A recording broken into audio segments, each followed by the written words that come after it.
Good morning, नमस्कार, स्वागत है आपका स्टडी IQ यूट्यूब चैनल पर। मैं वासु। हमारी चल रही थी स्टेट PSC एग्ज़ाम्स की सी सेट या फिर पेपर सेकंड की सीरीज। इस सीरीज़ के अंदर आज हम डिस्कस करेंगे सेट नंबर 17। इससे पहले कुल मिलाकर के 16 सेट हमने डिस्कस कर लिए हैं। अलग अलग एग्ज़ाम्स को हमने डिस्कस कर लिया है, स्टेट वाइज हम इनको लेकर चल रहे हैं। इन सभी की PDF के लिए और क्लासेस के लिंक के लिए आप टेलीग्राम पर हमारा चैनल है वासु स्टडी IQ नाम से, उसे ज्वाइन कर सकते हैं। सारे के सारे लिंक्स आपको एक जगह वहाँ मिल जाएंगे। इसके अलावा एग्ज़ाम रिलेटेड आपका कोई भी डाउट होता है तो आप उसे Vasu study IQ doubt group के अंदर सेंड कर सकते हैं। साथ ही अगर आप किसी पर्टिकुलर स्टेट के अंदर सिविल सर्विसेज की तैयारी कर रहे हैं और आप ये चाहते हैं कि सर हमारे वाले क्वेश्चंस भी डिस्कस किए जाएं, तो उन क्वेश्चंस की आप PDF ऐसा करें, यहाँ पर सेंड कर दें। अब तक हमने क्या कर लिया है उसको अगर मैं एक बार में आपको बताऊं तो अब तक हमने डिस्कस कर लिए हैं। शुरुआत की थी हमने इस सीरीज़ की Madhya Pradesh public service commission से और Uttar Pradesh public service commission से। इनके जितने भी पेपर थे सारे डिस्कस कर लिए थे। साथ ही RAS के भी सारे के सारे क्वेश्चन डिस्कस कर लिए थे। इसके अलावा महाराष्ट्र पब्लिक सर्विस कमीशन के भी सारे क्वेश्चन डिस्कस कर लिए थे। अब तक जितने भी हमने पेपर डिस्कस किए हैं सबसे बेहतरीन लेवल MPSC का था, महाराष्ट्र पब्लिक सर्विस कमीशन का। अभी हम लोग क्या डिस्कस कर रहे हैं, तो अभी हमारा करंट के अंदर चल रहा है उत्तराखंड पब्लिक सर्विस कमीशन और साथ ही उत्तराखंड का जो आपका लोअर PCS होता है उसके क्वेश्चंस। आज के सेशन में ये वाली सीरीज अपनी यहाँ तक कंप्लीट हो जाएगी। कल से हम लोग डिस्कस करना स्टार्ट कर देंगे West Bengal public service commission के क्वेश्चंस को। तो स्टेप बाय स्टेप हर स्टेट को हम लोग कवर कर रहे हैं। अगर आप ये चाहते हैं कि सर हमारी भी एग्ज़ाम आने वाली है तो क्या करें, तो आपको मैंने तरीका बताया था, वहाँ पर PDF सेंड कर दें, जल्दी हम उनको डिस्कस कर देंगे। चलिए भाई स्टार्ट करते हैं। आज का सबसे पहला सवाल क्वेश्चन के लगा लेना, मोस्ट इम्पोर्टेंट। पहले इसका लॉजिक समझते हैं। इम्पोर्टेंट सवाल है आपका। देखो, आपने देखा कि which is greatest in the following, कि इनके अंदर जो सबसे बड़ा नंबर है वो कौन सा है। आपको नंबर दे रखे हैं 0.1 का अंडर रूट है, 0.1 की पावर 1/3, 0.1 की पावर 1/4, 0.1 की पावर 1/5 लिखा जा सकता है। अब यहाँ पर देखना जरा, ये आपके पास नंबर इसमें, इस वाले पार्ट में, इस वाले पार्ट में और इस वाले पार्ट में सभी के अंदर ही नंबर क्या है, सेम है। फिर ये क्या कर रहा है, एक पैटर्न भी फॉलो कर रहा है। पैटर्न किस टाइप का है, यहाँ पर असल में देखा जाए तो ये अंडर रूट मतलब पावर 1/2 को रिप्रेजेंट कर रहा है, ये क्यूब रूट पावर 1/3 को रिप्रेजेंट कर रहा है। तो यहाँ से यहाँ जा रहे हो, पावर एक बढ़ी, फिर आपकी पावर बढ़ी, किसके अंदर, 1 के अंदर बढ़ गए। क्या पूरा सवाल सोल्व करके देखना है, नहीं। जब भी कभी आपको सेम नंबर मिल गया और एक सीक्वेंस फॉलो हो रहा है, ये सीक्वेंस ऐसे भी हो सकता था 2, 4, 6, 8 इस टाइप का भी हो सकता था। ये सीक्वेंस आपका 5, 10, 15, 20 का भी हो सकता था। मतलब एक पर्टिकुलर गैप को वो मेंटेन करता है। अमूमन क्या तरीके फॉलो किए जाते हैं, तो अमूमन ये किए जाते हैं कि भाई यहाँ पहले वाले में पावर 1/2 है, दूसरे वाले में आपके पास 1/3 है, तीसरे में 1/4 है और चौथे में आपके पास 1/5 है। सबका LCM लोगे, इन सब का तो 12 आ गया, 60 आ गया। तो एक तरीका ये कहा जाता है कि भाई इन सब की पावर क्या कर दो, आप 60 कर दो। पावर जब आप 60 करेंगे तो पहले वाले 0.1 की पावर कितनी मेंटेन होगी, 1/2 तो कैंसिल आउट हो जाएगा, 30। अगले वाले की देखोगे 20, फिर 15, फिर 10। क्या उनको हम लोग सोल्व कर सकते हैं? देखो, सोल्व करने को तो कर सकते हो, कोई समस्या नहीं है, लेकिन चैलेंजिंग होगा। तो फिर क्या करें, अगर ये सारी की सारी चीज़ें आपकी चैलेंजिंग हो रही हैं तो फिर हमें कोई दूसरा तरीका ढूंढना पड़ेगा। सवाल आपकी एग्जाम में पूछा गया, इसका मतलब इजी वे में इसको हम सोल्व कर सकते हैं। देखना क्या कर लें, हम इन दोनों का ही कंपैरिजन कर लें, दोनों का ही कंपैरिजन कर दें। तो देखना 0.1 की पावर आपके पास कितनी है, यहाँ पर 1/2 और यहाँ पर 0.1 की पावर आपके पास कितनी है, 1/3। इनका क्या कर दूँ मैं, पावर 6 कर दूँ। जैसे ही पावर 6 करोगे तो यहाँ पर 0.1 की पावर कितनी मेंटेन होगी, 3। यहाँ क्या होगी, 0.1 की पावर 6 करोगे तो 1/3 से कैंसिल आउट होगा, ये 2। ये क्या बना, 0.001। 0.001 नहीं पता है तो ऐसे लिख सकते हो, 0.1 को 0.1 से मल्टीप्लाई करोगे तो 0.01 आएगा। रीज़न 2 प्लेस छोड़ करके आपको पॉइंट लगाना है। ऐसे ही अगर आप 0.1 का मल्टीप्लाई 2 बार 0.1 से करेंगे तो 1 का मल्टीप्लाई कर दिया, ये तो 1 आ गया, लेकिन 3 प्लेस के बाद पॉइंट लगाना है तो यहाँ पर आप क्या लगा दो, एक नंबर खुद हो गया, 2 लगा दिया आपने 0। ये तो बड़ी बेसिक सी बात है। यहाँ पर क्या होगा फिर, यहाँ पर आपके पास, 1 मिनट, इसको मैंने गलत लिख दिया, ठीक है सही है, 0.01। अब मुझे एक बात बताओ, इन दोनों में से बड़ा कौन है, कंपेयर नहीं कर पा रहे हो तो मैं क्या कर दूं, इसके एक 0 लगा दूं। ये क्या है, 0.001 या फिर 0.001, और ये क्या हो गया 0.010। तो ये वैल्यू देखना 10 है और ये वैल्यू यहाँ पर सिर्फ 1 है, इसका मतलब ये रिजल्ट आपका क्या है, बड़ा। कंक्लूजन क्या निकला फिर, कंक्लूजन सिंपल सा निकला कि ये एक पैटर्न शो हो रहा था, 2, 3, 4 और 5 नंबर आपके इक्वल चल रहे थे। जैसे ही आप लेफ्ट से राइट साइड के अंदर गए हैं आपका नंबर बढ़ा। तो हम ये कह सकते हैं कि भाई आगे भी इससे ये बड़ा है तो इससे ये बड़ा निकल के आएगा और इससे ये वाला नंबर बड़ा निकल के आएगा। तो फाइनली जो कंक्लूजन है वो हमारा क्या निकल के आ गया, ये वाला, द ग्रेटेस्ट नंबर हमारा यहाँ पर वो होगा। चलो, कोई बच्चा चाह रहा है कि सर हम तो उस ट्रेडिशनल तरीके से ही करना चाहेंगे, तो उसके लिए क्या करें, तो उसके लिए देखो आपको क्या करना पड़ेगा, पावर 1/2, 1/3, 1/4, 1/5, तो सब की पावर क्या कर दो आप 60। तो यहाँ पर क्या आ जाएगा, 0.1 की पावर 30, यहाँ पर क्या आ जाएगा 0.1 की पावर 1/3, 60 से कटेगा 20, यहाँ क्या आ जाएगा 0.1 की पावर आपके पास 15, और यहाँ क्या आ जाएगा 0.1 की पावर आपके पास 5, 60 से कटेगा 12। अब आप ऑब्जर्व करना, कॉमन सेंस लगाए करना, ये क्या है 0.1, 0.1, 0.1 कितना 30 बार, पहले तो 1 का मल्टीप्लाई कर दो, कर दिया। अब यहाँ पर आपको पता है 30 बार पॉइंट अप्लाई हुआ है, तो यहाँ क्या होगा, एक तो ये खुद हो गया और कितने जीरो आ जाएंगे इसके बीच के अंदर, इसके बीच के अंदर आ जाएंगे 29 जीरोज आ गए। इस वाले में कितने आ जाएंगे भाई, पॉइंट के बाद 0 0 0 आगे तक जाएगा 1 आ जाएगा, तो टोटल 20 आपको छोड़ने थे, एक ये हो गया तो 19 जीरो आ जाएंगे। इस वाले में कितने आ जाएंगे 14 जीरो, उस वाले में कितने आ जाएंगे 11 जीरो।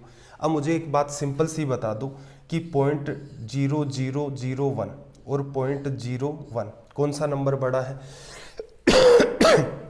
तो आप कहेंगे सर ये वाला। कंपेयर करना, इसके 2 जीरो और लगा दो, ये 100 है और ये सिर्फ आपका 1 है। तो यहाँ से भी आप कर सकते थे कि यहाँ पर जो पॉइंट्स हैं वो कम लग रहे हैं, नंबर आपका सेम मेंटेन है, तो जैसे ही आप इस साइड के अंदर मूव करेंगे तो आप पाएंगे ये नंबर आपका बड़ा है। तो फाइनली इससे भी आपका रिजल्ट यही निकल के आएगा। दोनों ही अप्रोच है आपके पास डील करने की, दोनों को ही ध्यान रखना है। चलिए भाई अगले क्वेश्चन की तरफ मूव करते हैं, देखना जरा इसने क्या कहा। सोहन एक दिन कुछ पुस्तकें खरीदता है, अगले दिन इनकी 4 गुना तथा तीसरे दिन 8 पुस्तकें खरीदता है। यदि उसने कुल मिलाकर के 38 बुक्स परचेज की, 38 पुस्तकें खरीदी, तो उसने दूसरे दिन कितनी खरीदी। इजी सवाल की कैटेगरी में आता है। कैसे, एक दिन उसने कुछ किताबें खरीदी, तो हमने मान लिया उसने x किताबें खरीद ली, एक दिन उसने हमने मान लिया x किताबें खरीद ली। अगले दिन कितनी खरीदेगा, इनकी 4 गुना, इनकी 4 टाइम्स, तो कितनी परचेज करवा लें, 4x परचेज करवा लें। तीसरे दिन क्या करता है, 8 ही किताबें खरीदता है, तीसरे दिन आपने 8 परचेज करवा दी। कुल मिलाकर कितनी बुक्स उसने खरीद ली है, 38। 8 आपका राइट साइड में चला जाएगा 30, ये 5x, 5 का डिवीजन कर दोगे तो यहाँ से x की जो वैल्यू हो वो कितनी निकल के आएगी, 6। उसने दूसरे दिन कितनी किताबें खरीदी थी, तो यहाँ से x की वैल्यू आप रखेंगे तो 6 गुना में 4, रिजल्ट कितना देगा, 24। तो हमारा सेकंड डे के लिए जो करेक्ट रिजल्ट हो जाएगा वो क्या होगा, 24। कैटेगरी कैसी है सवाल की, कैटेगरी आसान है, बट आपकी एग्जाम्स के ही सवाल है, तो वैसे स्ट्रेस नहीं लेना है, एग्जाम में आते हैं ऐसे सवाल। देखना, find the missing term in the following series. Series आपको एक गिवन है, उसके अंदर मिसिंग टर्म है, कोई पद है वो विलुप्त कर दिया गया, उसे फाइंड करना है। B23Y E17V H11 और इसको कर देना भाई S कर देना, इसको 5 ना होकर के ये क्या है आपका S। देखो ये जो सीरीज होती है ये एकदम इजी होती है। रीजन क्या होता है इनके पीछे का, कोई ना कोई पैटर्न पकड़ में आ जाता है और उस पैटर्न को पकड़ने में बहुत ज़्यादा टाइम नहीं लगता। जैसे अगर हम एक एक करके स्टेप बाय स्टेप डील करें तो देखना, B से E गया, किसको मिस किया, C और D को मिस कर दिया, C और D को। E से H गया, E के बाद F और G, फिर H आ गया, H के बाद क्या होगा फिर अगले में I और J। तो इसका मतलब यहाँ पर आपका क्या मेंटेन होगा, K। तो इसको K को देखते ही पता चल गया कि दो ऑप्शन तो सीधे सीधे ही आपके एलिमिनेट हो गए। इसके अलावा अगले पार्ट की तरफ अगर आप मूव करोगे तो देखना जरा, ये 23 है, 23 से 17 चला गया, माइनस का 6, 7 और 6 13, ठीक है। यहाँ से देखना आगे 17 से 11 तो माइनस का 6, तो यहाँ पर भी आप क्या कर दोगे माइनस का 6, तो ये कितना आ जाएगा 5। K 5 वाली होनी चाहिए, तो इसका मतलब ये वाला पार्ट हट गया और हमारा जो करेक्ट रिजल्ट है वो क्या हो जाएगा ये। अब क्या इतना डिटेल में करना था, जब भी कभी आप इन क्वेश्चंस को एग्जाम में डील करते हैं तो इतना डिटेल में इनको डिस्कस नहीं किया जाता है। बात को अंडरस्टैंड करना, क्यों नहीं करते, थोड़ा कॉमन सेंस भी लगाते हैं। जैसे इसने क्या कहा, B C D छोड़ दिया, E आ गया, E के बाद F G छोड़ दिया, H आ गया, I और J के बाद K आएगा। K की वजह से ये दो ऑप्शन तो आपके हट चुके हैं। फिर देखना 23 में से 6 चला गया 17, 17 में से 6 चला गया 11, 11 में से 6 चला जाएगा 5 आएगा, इसमें कितना है 7। तो ये लो, सीधे सीधे ही आप इसको डील कर सकते हैं। तो एक तरीका इनको डील करने का ये भी होता है। मेरा पूरा प्रयास यही रहता है कि मैं आपको दोनों चीज़ें हर क्वेश्चन के अंदर एक्सप्लेन कर दूं। नेक्स्ट क्वेश्चन देखना भाई, क्या कहा इसने, which of the following numbers is completely divisible by 5। इनमें से कौन सा नंबर ऐसा है जो 45 से पूर्णतया विभाज्य है। कोई भी नंबर अगर आपका 45 से डिविजिबल है तो 45 किससे बनता है, आप एक आसान तरीके से बना सकते हो 9 × 5, कि वो 9 गुणा 5 आप 45 को लिख सकते हो। अगर किसी नंबर में 45 का डिवीजन जा रहा है तो उसमें 9 का भी जाएगा और उसमें 5 का भी जाएगा। 5 की अगर आप टेबल देखेंगे प्रॉपर तो 5 आता है, 5 गुणा 2 10, फिर 15, फिर आपका 20, फिर आपका 25, फिर आपका 30। एक सिंपल सा ऑब्जर्वेशन आपको दिख रहा है कि जो नंबर्स आपको दिख रहे हैं यूनिट प्लेस पर वो या तो 5 0 5 0 इसी पैटर्न में चल रहे हैं। तो यूनिट प्लेस का नंबर या फिर इकाई के स्थान पर आने वाला नंबर या तो 5 हो या 0 हो, सभी के अंदर ही मेंटेन है। तो 5 से तो सारे डिविजिबल हैं। तो डिविजिबिलिटी किसकी चेक करनी होगी आपको, डिविजिबिलिटी चेक करनी होगी आपको 9 की। 9 की क्या होती है भाई, सारे के सारे जो डिजिट्स हैं उनका सम कर दो और उसमें 9 का डिवीजन कर दो। अगर डिवीजन पूरा पूरा चला जाए इसका मतलब क्या हो गया, आपका रिमाइंडर क्या बचना चाहिए 0। अगर पूरा पूरा भाग चला जाता है तो शेषफल आपका 0 बचेगा।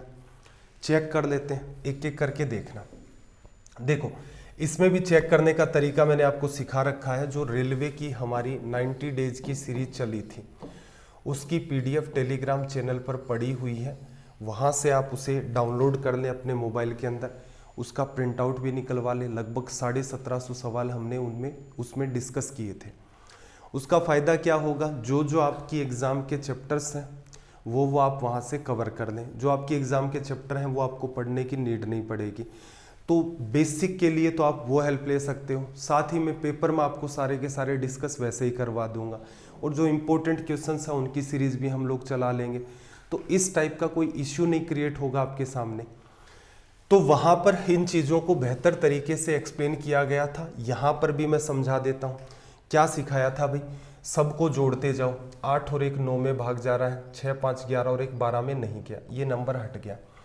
फिर देखो 5 और 4 9 में जा रहा है, 3 3 6 और 2 8, 8 में नहीं गया।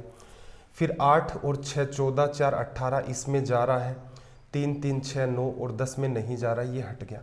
तो ये आपका चेक करने का तरीका है। एग्जाम में क्या करते हैं आप, सीधे सीधे एग्जाम में सिंपल सा काम आपको यही करना था। इस पर्टिकुलर क्वेश्चन में आपने इसको देखा कि भाई 5 से तो सारे के सारे डिविजिबल हैं, 9 का डिवीजन करना है, तो 8 9 6 5 11 ये नहीं जा रहा है, यहाँ पर 5 4 9 में चला गया, 8 बचा नहीं जा रहा है, 8 2 10 16 इसके अंदर जा रहा है, 9 में चला गया, 10 में नहीं जा रहा है। तो ये तरीका होता है एग्जाम में। एक बार अगर आप कॉन्सेप्ट सीख लेते हैं, उसके बाद इन सवालों को डील करना बड़ी ही इजी टास्क होती है। नेक्स्ट क्वेश्चन की तरफ मूव करते हैं। देखना जरा इसने क्या कहा। आपके सामने इसने दे रखा है एक regular polygon, the sum of the interior angles of a regular polygon of 15 sides. एक समबाहुभुज है जिसकी 15 भुजाएं हैं, इसके आंतरिक कोणों का योग क्या होगा। आंतरिक कोणों का योग देखना, असल में थोड़ा सा मैं एक्सप्लेन कर दूं पहले आपको, जिससे आपका कॉन्सेप्ट क्लियर हो जाए।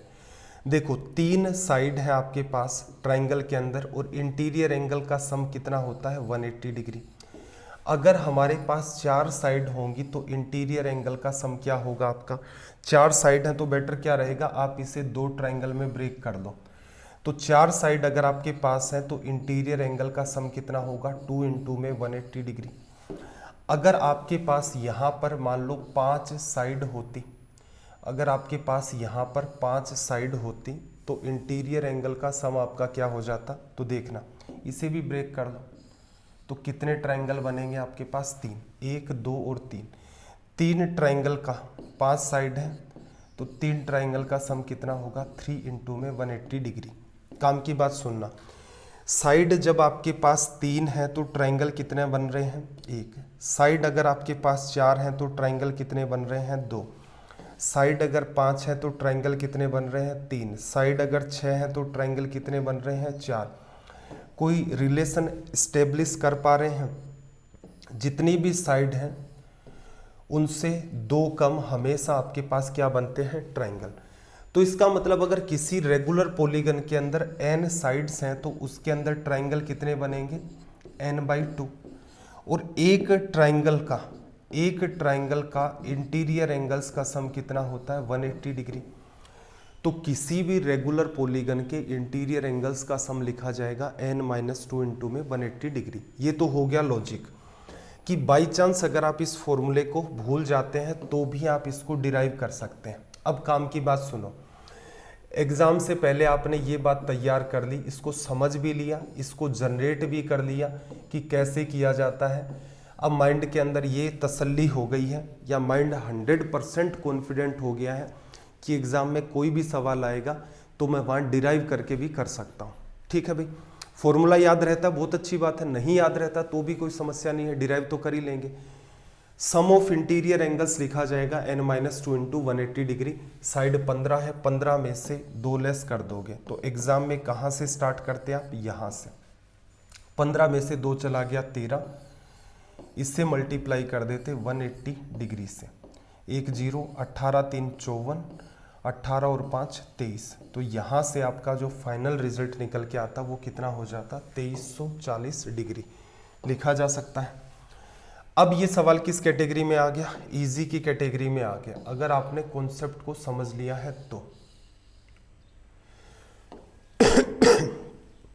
चलो भाई अगले क्वेश्चन की तरफ मूव करते हैं। देखना क्या कहा, पार्सल में पैक करने के लिए एक आदमी के पास निश्चित संख्या में छोटे बॉक्स हैं। मतलब कोई आदमी है वो पैकिंग करना चाहता है, उसके पास छोटे छोटे कई सारे बॉक्सेस हैं, उनको एक पार्सल में वो कंबाइंड करेगा। यदि वह पार्सल में 3 4 5 या फिर 6 पैक करता है तो उसके पास 1 बच जाता है। यदि वह पार्सल में 7 पैक करता है तो कोई भी नहीं बचता है। उसे कितने बॉक्सों को पैक करना होगा। ठीक है, इसका मतलब क्या है, a man has a certain number of small boxes to pack into parcel. If he packs 3 4 5 और 6 in a parcel he is left with 1। If he packs 7 in a parcel none is left over.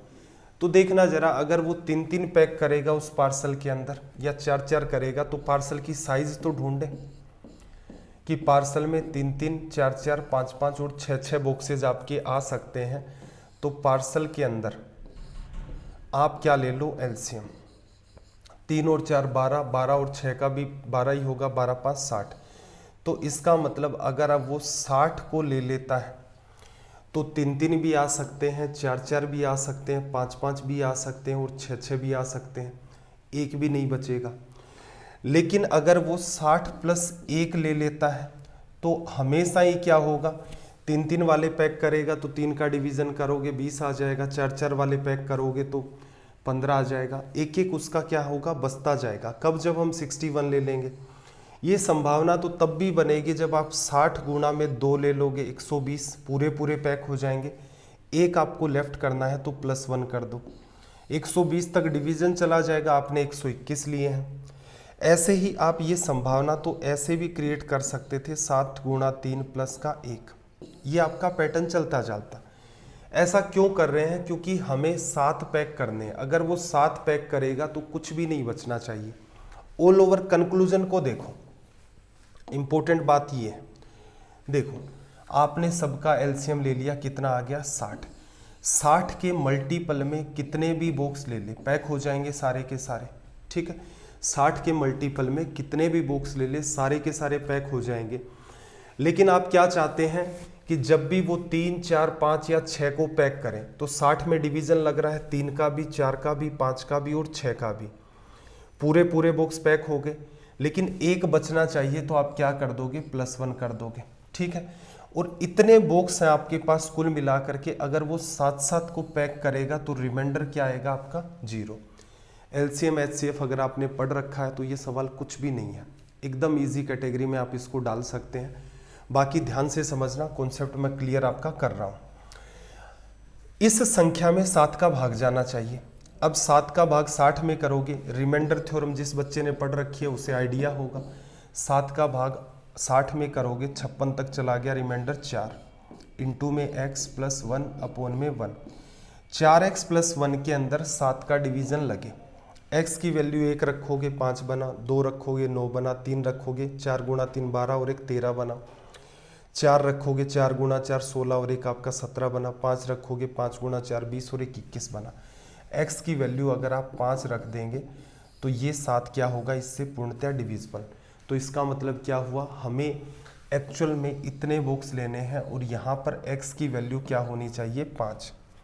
60 गुणा 5 300 + 1, 301 आपका क्या हो गया result.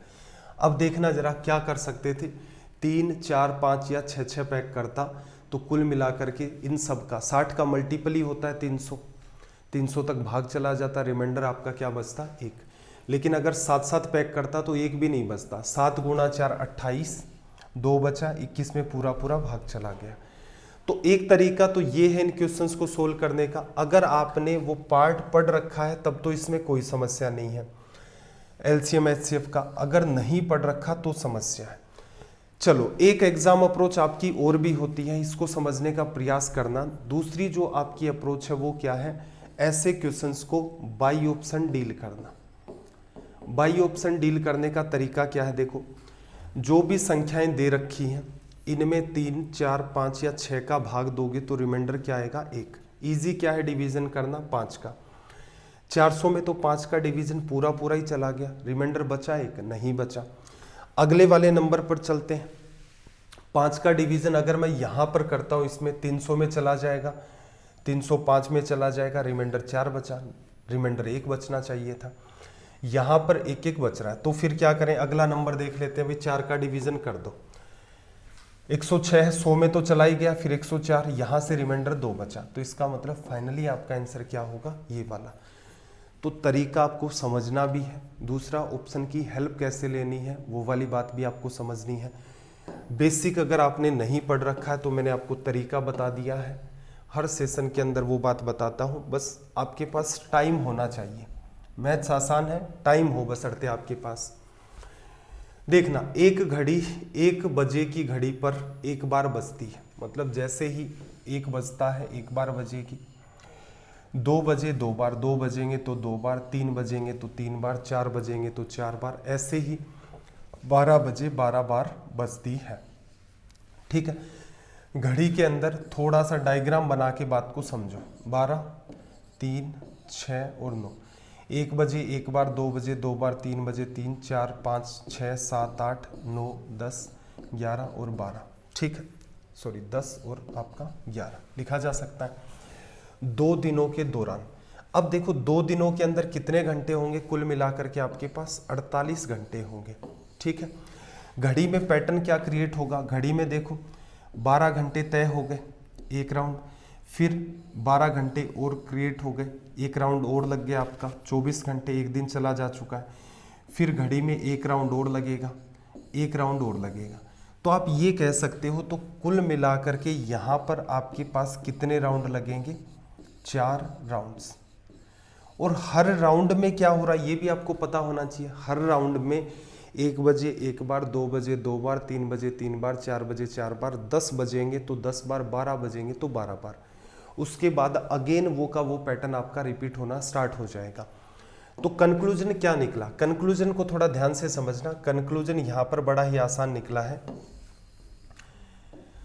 12-12 घंटे के 2 round लगाएगी, एक दिन हो गया, 4 राउंड लगाएगी वो। अब देखो 4 राउंड लगेंगे, हर राउंड में 1 बजे एक बार बजेगी, 2 बजते ही 2 बार बजेगी, 3 बजते ही 3 बार बजेगी। यही पैटर्न आपका चलता जाएगा और 12 बजे कितनी बार बजेगी, वो 12 बार। अगर आप इसे गौर से देखें तो ये आपके नेचुरल नंबर हैं। स्टार्टिंग के n नेचुरल नंबर का सम लिखा जाता है n into n+1 divide by 2। ये सम करोगे तो आपका सम निकल के आ जाएगा 12 गुणा में 12 + 1 13 अपोन में 2। 6 बार कटा तो 13 6 कितना हो गया भाई, 78। तो इसका मतलब हम ये कह सकते हैं घड़ी 12 घंटे में 78 टाइम्स बजेगी। इसे वैसे मत सोच लेना कि सर जब 13 भी तो बजते हैं, 14 भी बजते हैं, 24 भी तो बजते हैं।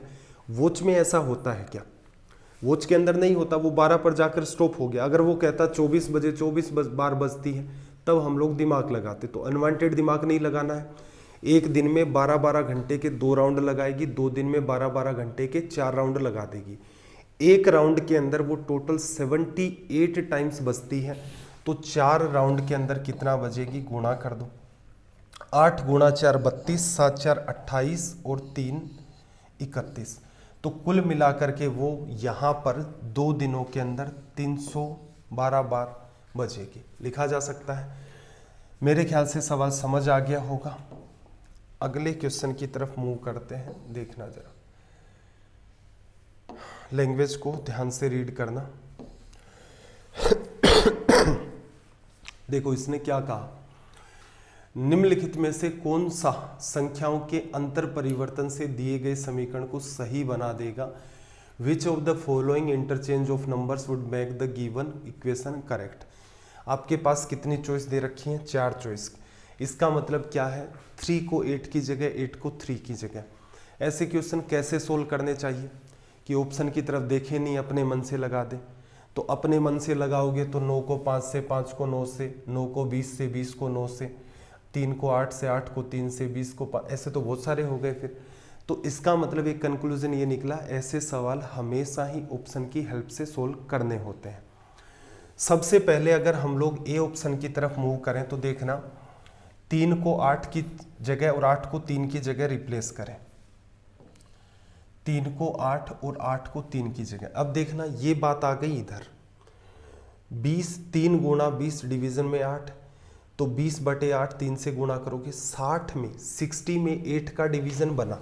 थोड़ा कॉमन सेंस भी लगाना है, 60 में 8 का डिवीजन करोगे तो रिजल्ट किस में आएगा, पॉइंट में आएगा। फिर ये परफेक्ट नंबर है, हमारे पास एक नंबर पॉइंट में क्रिएट हो गया, तो रिजल्ट 38 आ ही नहीं सकता। रिजल्ट किस में आएगा, आपका पॉइंट्स के अंदर। तो इसका मतलब ये पहला ऑप्शन तो आपका हट चुका है। 8 और 9 को अगर हम लोग रिप्लेस करें तो थोड़ा सा ऑब्जर्व करना बात को, 9 इधर चला गया, 3 का डिवीजन करोगे 3 बार, 20 गुणा 3 60 बन जाएगा, प्लस 8 माइनस 5 आपके पास कितना बचेगा, 3। ये कितना बना आपका 63। तो हम ये कह सकते हैं कि जो हमारा ऑप्शन सेकंड है वो भी गलत हो गया। 3 को 5 से रिप्लेस कर दें और 5 को 3 से। देखो 5 इधर आ जाएगा, 5 का डिवीजन 20 में करोगे 4 बार, 8 गुणा 4 कितना आ गया 32, प्लस यहाँ 9 है, ये इधर चला जाएगा, 9 में से 3 चला गया 6, और आगे क्या बनना चाहिए था 38, जो कि बन भी रहा है। तो यहाँ से हमारा जो करेक्ट रिजल्ट होगा वो ये वाला हो जाएगा 3,5। इजी सवाल है। ध्यान क्या रखना है, ऑप्शन से ही इन सवालों को सोल्व किया जाता है, अदरवाइज कई टाइप के कॉम्बिनेशन हो जाएंगे। 1 2 3 4 5 नंबर आपको दे रखे हैं, 2 नंबर उठा करके आपको रिप्लेस करते हो तो कुल मिला करके 10 तरीके बनते हैं, जैसे ही आप इसमें कॉम्बिनेशन लगा करके देखेंगे। तो ऐसा काम आपको यहाँ पर नहीं करना, ऑप्शन की हेल्प लो, उसके थ्रू आप इनको डील कर दे जाओ। चलो भाई अगले क्वेश्चन की तरफ मूव करते हैं। सॉरी, देखो क्या कहा, एक 135 मीटर लंबी रेलगाड़ी 49 किलोमीटर प्रति घंटे की चाल से 49 किलोमीटर प्रति घंटे की चाल से चल रही है। एक आदमी जो कि 5 किलोमीटर प्रति घंटे की चाल से रेलगाड़ी की विपरीत दिशा में चल रहा है को रेलगाड़ी कितने समय में पार कर लेगी। समय आपका सेकंड के अंदर है, तो क्या क्या ध्यान रखना है। बात नंबर 1, 49 किलोमीटर है, इसे आप मीटर पर सेकंड में, 5 किलोमीटर है, इसे भी आप मीटर पर सेकंड में, बाकी आपका डिस्टेंस का डेटा मीटर में दे रखा है। दूसरी बात, आदमी क्या कर रहा है, इसकी ऑपोजिट डायरेक्शन के अंदर मूव कर रहा है। इसका मतलब क्या हुआ, इस तरफ अगर हमारी ट्रेन जा रही है तो आदमी क्या होगा, इस तरफ मूव कर रहा होगा। जब भी कभी ट्रेन किसी पोल को, किसी आदमी चलता हुआ हो, चले कैसे, उसी दिशा में चलता रहे, उसकी ऑपोजिट दिशा के अंदर चलता रहे, इन्हें जब क्रॉस करती है तो खुद की लंबाई के बराबर दूरी तय करती है। जब कोई ट्रेन किसी सुरंग को, किसी टनल को, किसी पुल को या ब्रिज को, किसी दूसरी ट्रेन को, किसी प्लेटफॉर्म को क्रॉस करती है तो खुद की लंबाई और सामने वाले ऑब्जेक्ट की लंबाई को कवर करना होता है। ये हमने थ्योरी में देख लिया था। तो यहाँ पर काम बस इतना सा ही है कि ट्रेन की लंबाई 150 मीटर है, आपको टाइम निकालना है। टाइम क्या होगा, डिस्टेंस अपॉन में स्पीड, ये अप्लाई करना है। देखो डिस्टेंस कितनी, दूरी 135 मीटर कवर करनी है, 35 तो क्या है मीटर। ये 49 से जा रही है, आदमी इधर आ रहा है, 5 से तो ऐड हो गया, ये कितना आ गया 54 किलोमीटर पर आवर है। इसे 5/18 से गुणा करोगे तो ये मीटर पर सेकंड आ जाएगा। मीटर से मीटर कट जाएगा, रिजल्ट सेकंड में आ जाएगा। सोल्व कर दो, 18 3 54, 5 3 15, 9 बार ये कैंसिल आउट हो जाएगा, रिजल्ट कितना आ गया 9 सेकंड। लिखा जा सकता है। देखो अगर आपको सारी की सारी बातें इस सवाल की पता थी तो एग्जाम में बस इतना करना था, 135, 49 और 5 ऐड हो गया 54, इसे क्या करोगे 5/18 चेंज कर दिया, 3 बार 15 बना, 15 से काटोगे 9 बार, 9 सेकेंड आपका यहाँ से क्या आ जाएगा रिजल्ट। इजीली आप इसको डील कर सकते थे। तो आपको क्या करना है, थोड़ा टाइम निकाल करके जो स्पीड टाइम डिस्टेंस का चैप्टर पढ़ाया है, उसको पढ़ाया नहीं असल में समझाया है, वो कर लेना। उसके बाद ये सवाल आपको एकदम आसान लगने स्टार्ट हो जाएंगे।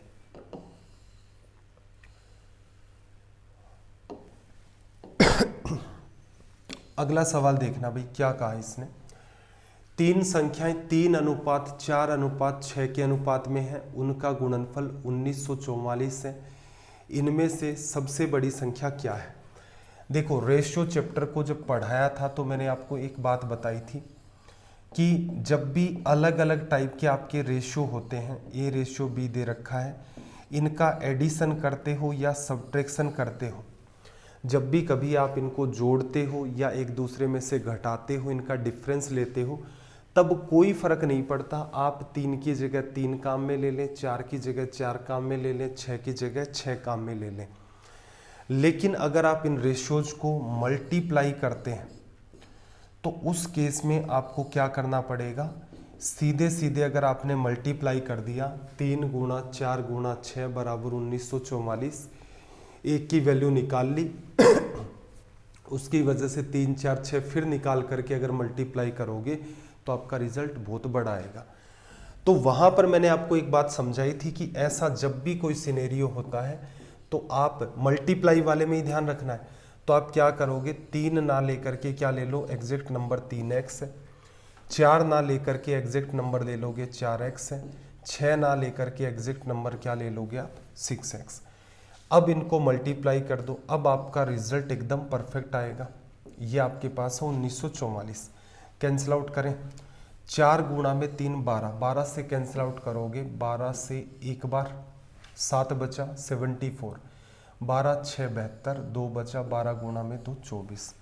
6 को और कट कर दो यहाँ से, 6 का डिवीजन किया 2 बार, 12 4 बचा, 6 7 42। इस साइड में अगर आप ऑब्जर्व करेंगे तो आप पाएंगे कि क्या निकल के आया है, x क्यूब, और बराबर कितना, 27। क्यूब रूट कर दोगे तो यहाँ से x की जो वैल्यू है वो निकल के आएगी 3। आपसे पूछ क्या रहा है, इसके अंदर जो सबसे लार्जेस्ट नंबर है, सबसे बड़ी संख्या है, बड़ी संख्या क्या है भाई, 6x। तो 6x की जगह 3 रख दोगे तो आपका रिजल्ट यहाँ से कितना मेंटेन हो जाएगा, 18। ये आपका हो गया यहाँ से रिजल्ट। कुछ खास करना नहीं था, बस एक अंडरस्टैंडिंग है। छोटे छोटे ये पार्ट हैं, इनको मैं बार बार इसीलिए रिपीट करता हूँ कि बाई चांस कई बच्चे क्या है, रेशियो चैप्टर में इन सवालों को भी एज इट इज़ नंबर मान करके करना स्टार्ट कर देते हैं। एग्जामिनर अगर थोड़ा भी समझदार होता है तो वो ऐसा एक ऑप्शन बना करके तैयार कर देता है कि बच्चे ने 3 4 और 6 से गुणा किया होगा तो उसकी वैल्यू क्या निकल के आएगी, कोई पर्टिकुलर 27 आ गई, जैसे एक की वैल्यू 27 को 6 से करोगे तो ऐसा ऑप्शन भी मेंटेन कर देगा। एरर होने के चांसेस है, ठीक है। तो बेटर क्या रहेगा, हर चीज़ की आप एक समझ रखें। समझ रखेंगे तो दिमाग पर किसी भी प्रकार का कोई बर्डन नहीं आएगा। देखना भाई,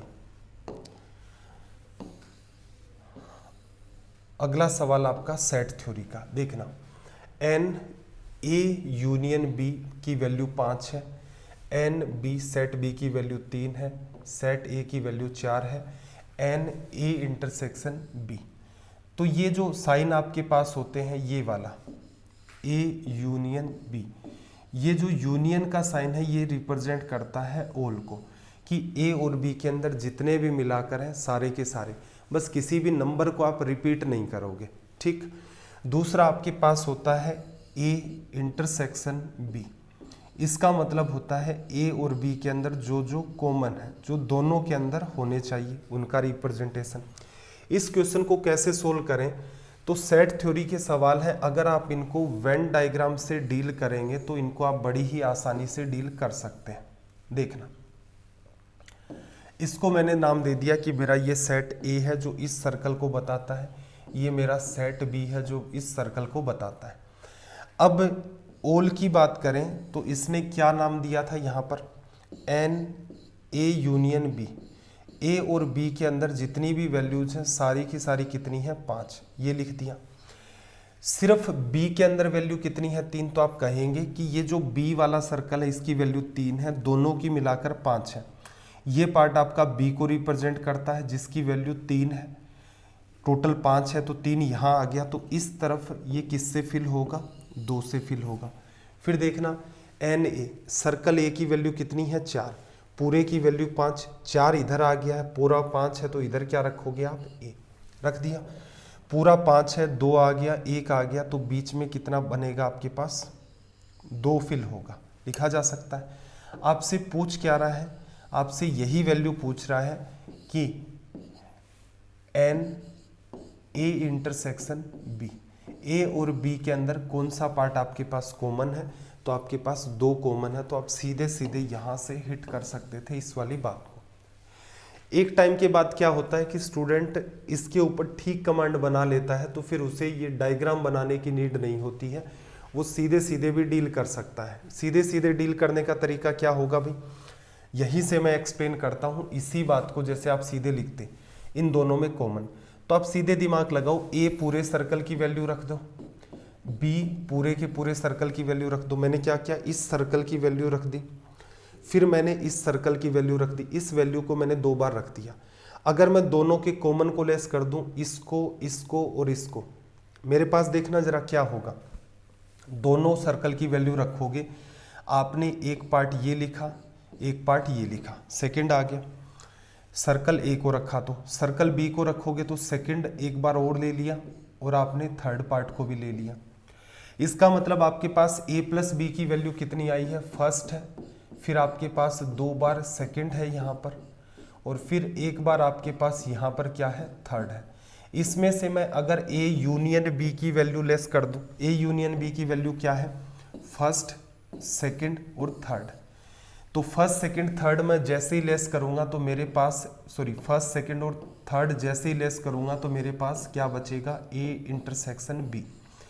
ये अंडरस्टैंडिंग आपकी, अगर आप वेन डायग्राम को अच्छे से समझते हैं, आप रटते नहीं हैं, तो आप एग्जाम हॉल के अंदर कैसे परफॉर्म कर सकते थे इस वाले में, बिल्कुल भी टाइम नहीं लगता। एन ए इंटरसेक्शन बी की वैल्यू क्या होगी, ए की वैल्यू रखो कितनी है 5, सॉरी ए की वैल्यू रखो यहाँ से कितनी है 4, सिर्फ बी वाले सर्कल की वैल्यू रखो कितनी है 3, दोनों सर्कल की कॉमन वैल्यू रख दो 5, 4 3 7, 5 में से 2 7 में से 5 चला गया, आपका रिजल्ट कितना निकल के आ गया 2। ये कब है, सीधे मत रटना, अलग अलग टाइप की संभावनाएं क्रिएट होनी स्टार्ट हो जाती है, तो बेटर क्या रहेगा, बात को प्रॉपर मैनर में समझा जाए।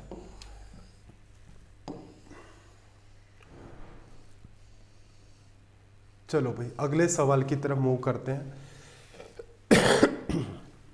लैंग्वेज को ध्यान से रीड करना, सीरीज का आपका सवाल है।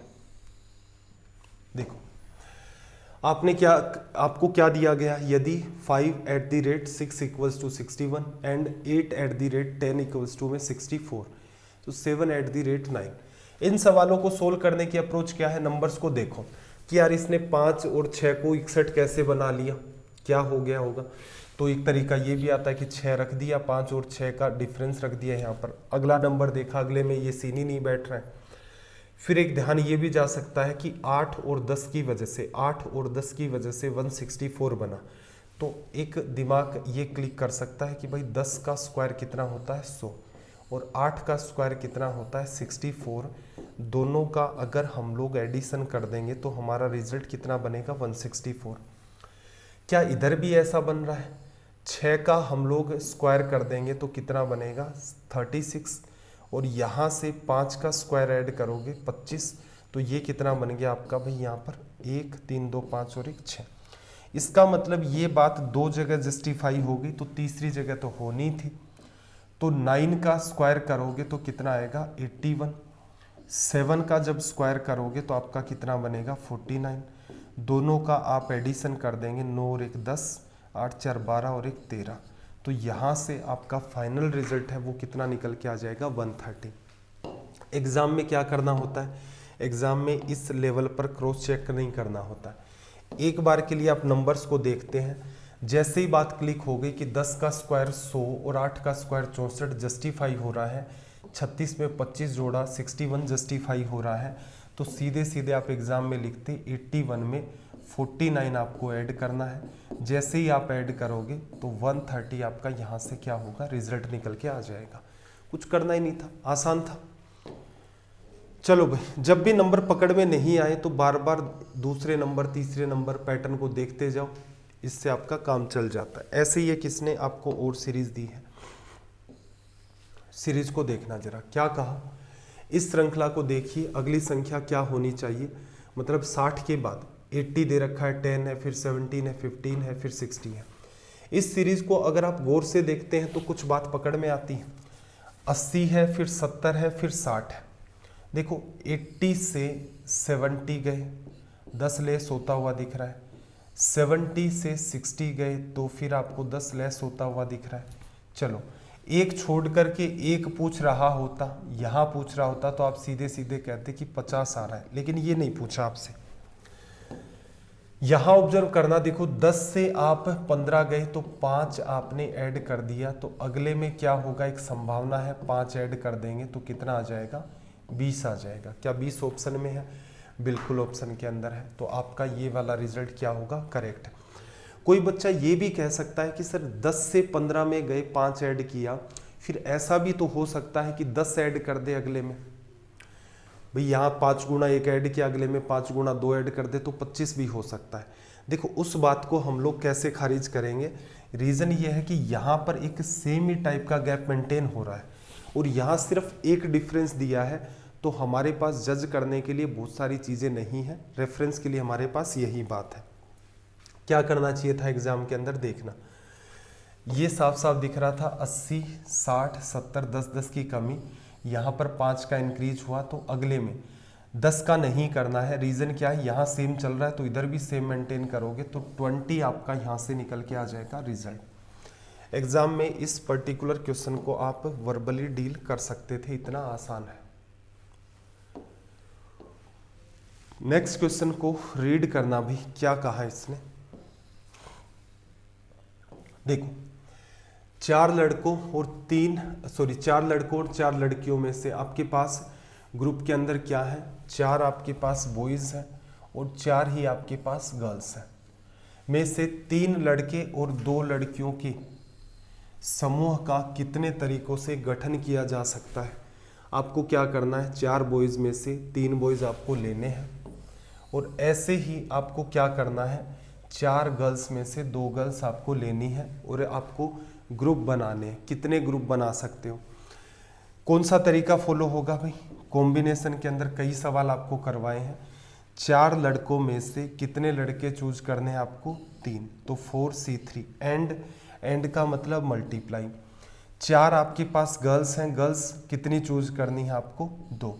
कैलकुलेशन भी अगर आप लगातार इन सेशंस को देख रहे हैं तो मैंने आपको ये भी करवाया था कि 4C3 की वैल्यू 4C4-3 भी होती है, 4C1 भी हो जाती है इसी की वैल्यू। देखो जो आपके पास NCR होता है इसकी वैल्यू आप लिख सकते हो NCN-R।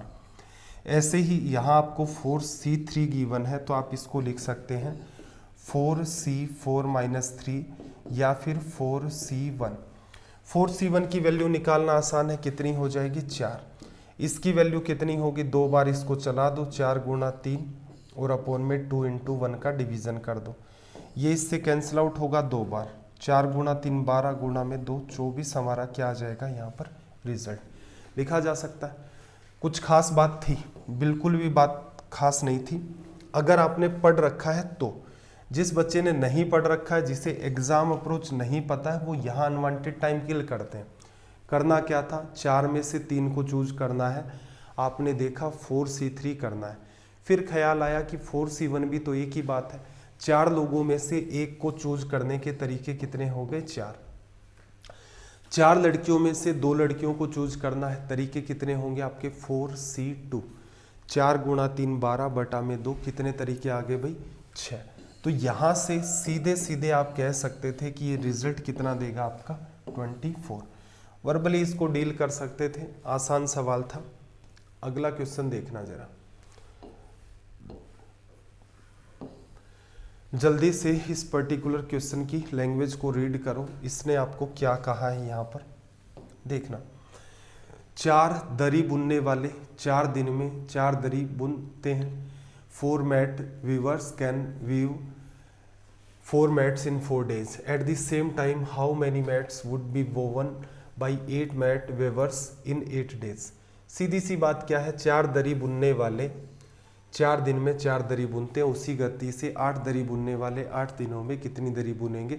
कई बच्चे सोच लेते हैं कि 4 हैं, 4 लोग 4 दिन में 4 बुनते हैं तो 8 लोग 8 दिन में 8 बुनेंगे। सोचने का तरीका है, ये गलती कर सकते हो। एक्चुअल में तरीका क्या है, टाइम एंड वर्क आपको पढ़ाया था तो वहाँ बताया था कि मैन 1, टाइम 1, इफिशियंसी 1, ये किसको रिप्रेजेंट करता है, टोटल वर्क को, तो इसके अंदर अपोन में वर्क 1 लिख दिया।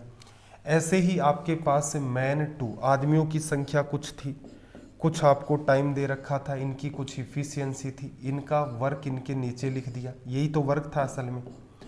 2 इक्वेशन थी, एक को दूसरे से डिवाइड करके ये फॉर्मूला क्रिएट किया गया था। तो यहाँ से देखो 4 दरी बुनने वाले 4 आदमी हैं, कितने दिन में, 4 दिन में। वैसे ही लोग बाद में है तो इफिशियंसी का कोई रोल नहीं है।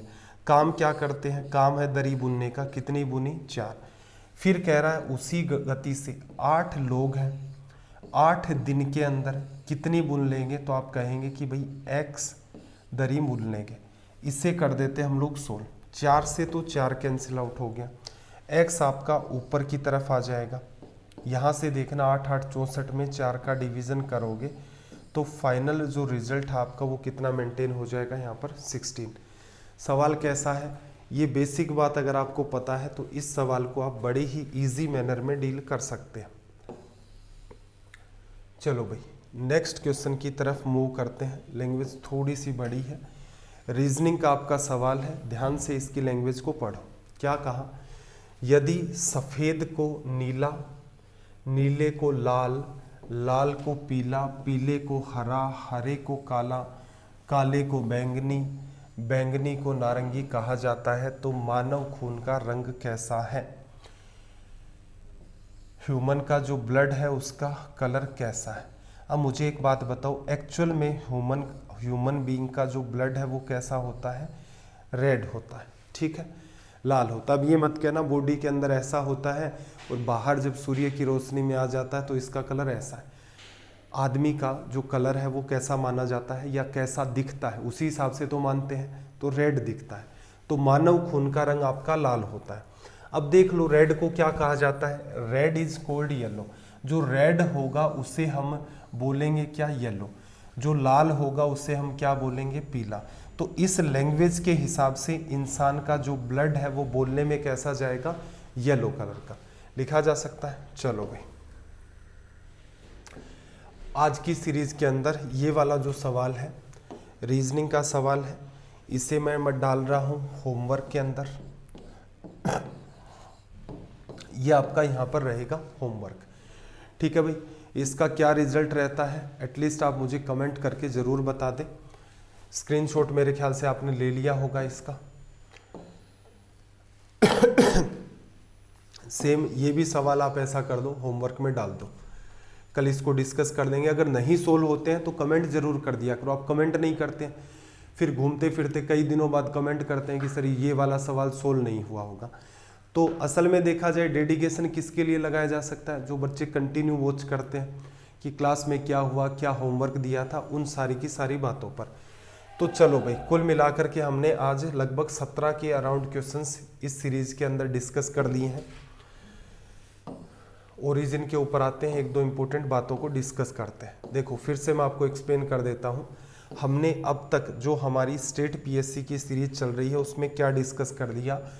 हमने स्टार्टिंग की थी मध्य प्रदेश से, फिर हमने साथ ही में डिस्कस कर दिए थे सवाल उत्तर प्रदेश के, फिर हमने डिस्कस कर दिए थे आरएएस या फिर राजस्थान के, फिर हमने डिस्कस किए थे महाराष्ट्र पब्लिक सर्विस कमीशन के। ये वाले जो क्वेश्चंस थे ये सबसे ज़्यादा इम्पोर्टेंट थे। तो जिस बच्चे ने जो स्टेट पीएससी का आपका सेकंड पेपर होता है जिसे आप सी सेट कहते हैं, पेपर सेकंड जो सी सेट रहता है उसमें क्वांट के सारे सवाल मतलब मैथ्स के सारे सवाल, कुछ एक सवाल हम लोग जैसे रीजनिंग के हैं और भी सवाल हैं आपके, वो हम लोग डिस्कस कर रहे हैं साथ ही में। इन सबको डिस्कस कर लिया था। आज की जो सेशन है उसके अंदर हमारे उत्तराखंड के जो पीएससी के सवाल हैं और यहाँ पर जो आपका लोअर पीसीएस नाम से एग्जाम होता है उसके जो सवाल हैं सारे के सारे अब तक डिस्कस हो चुके हैं। कल से हमारा कारवां स्टार्ट किसके अंदर होगा? कल से हमारा कारवां स्टार्ट होगा वेस्ट बंगाल से। West Bengal public service commission के सारे क्वेश्चंस को हम लोग कल से डिस्कस करना स्टार्ट कर देंगे। आप अगर किसी भी स्टेट पीएससी एग्जाम की तैयारी कर रहे हैं, जैसे कुछ बच्चों ने कहा कि सर आप पंजाब वाले या फिर जो हरियाणा वाले हैं उनको क्यों नहीं डिस्कस करवा रहे, तो इन दोनों की ही वेबसाइट है कई दिनों से जो प्रीवियस ईयर पेपर का सेक्शन है वो हैंग चल रहा है। जैसे ये नॉर्मल होगा हम इनको भी डिस्कस कर देंगे, साथ ही के अंदर हम लोग केरला के सवाल हैं उनको भी डिस्कस कर देंगे।